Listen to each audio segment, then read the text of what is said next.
Jangan lupa subscribe di YouTube channel Metro TV News dan juga nyalakan notifikasinya.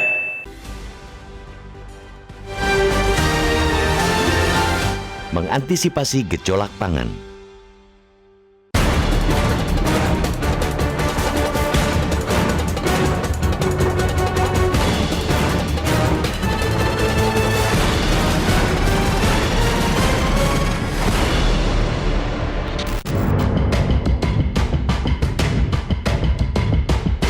Invasi Rusia ke Ukraina sejak 24 Februari tidak hanya menyebabkan ribuan orang terbunuh dan mengungsi.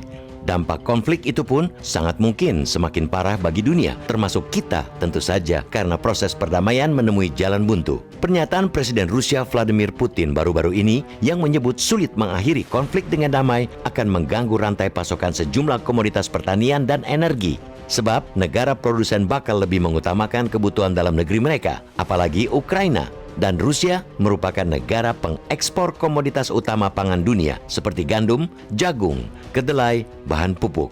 Konflik di antara keduanya otomatis melambungkan harga pangan di tengah pandemi, cuaca ekstrim, devaluasi mata uang, dan kendala fiskal. Inilah yang dikhawatirkan masyarakat internasional. Semua negara termasuk Indonesia harus mengantisipasi hal itu dengan menyediakan stok untuk mencukupi kebutuhan dalam negeri. Selama ini, sebagai negara agraris, kita justru sering tergagap soal pangan.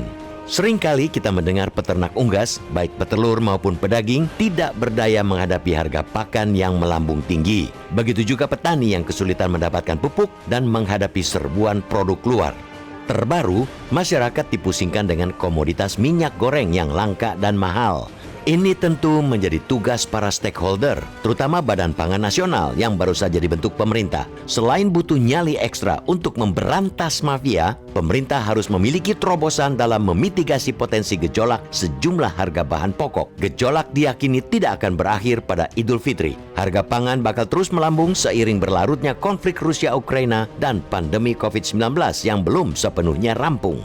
Setiap negara tentu bakal mementingkan kebutuhan mereka, sehingga rantai pasok gandum dunia misalnya bakal terganggu dan membuat harganya makin melambung. Begitu pula dengan harga pupuk. Sebagai eksportir pupuk dan bahan baku pupuk terbesar dunia, Rusia tentunya bakal kesulitan memasok. Harga pupuk di pasar internasional pun diyakini bakal melonjak. Pupuk yang mahal dan pasokan terbatas akan menurunkan daya produksi petani. Untuk jangka panjang, pemerintah perlu menata ulang secara fundamental bidang pertanian, mulai dari produk pupuk, pakan, maupun pangan yang berbasis produk dalam negeri. Kita sedapat mungkin mesti mengurangi ketergantungan pada produk impor. Kelapa sawit misalnya, dengan varian produk turunannya harus bisa diberdayakan untuk produksi pupuk, pakan, dan pangan yang murah.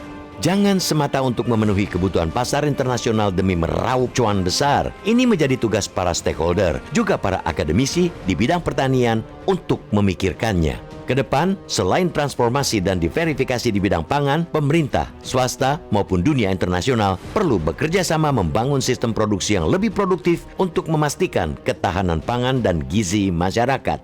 Apalagi, tantangan semakin kompleks. Tidak hanya risiko krisis ekonomi atau konflik politik, tapi juga perubahan iklim yang kian parah.